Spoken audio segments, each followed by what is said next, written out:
তো আজকে বানাতে হবে এই দরজাটা, সকাল সকাল কাজ করে নিতে হবে, কেননা দোকানে মাল আসবে, সেগুলো আবার গোডাউনে ভরতে হবে। তো গোডাউন থেকে ফ্রেম বক্স এগুলো নিয়ে চলে এসেছি দোকানে।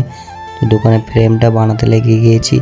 ফ্রেমটা বানানো হয়ে গেলেই, তো এই ফ্রেমটা একটু বানানো ঝামেলা আছে, কেননা একদিকটা ফ্রেমটা একটু বড় হবে, কেননা হাইটটা খুব বেশি আছে, সেই জন্য একদিকে হাইটে পাবে না। তো ফ্রেমটা বানানোর পর আমি শিট কাটতে লেগে গিয়েছি।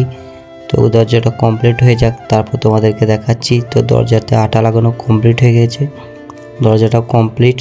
তো আজকে এটা লাগাতে যাচ্ছে হচ্ছে বিকেলবেলায়, বৃষ্টি হচ্ছিলো, সেই জন্য টোটো করে চলে এসেছি কাজে।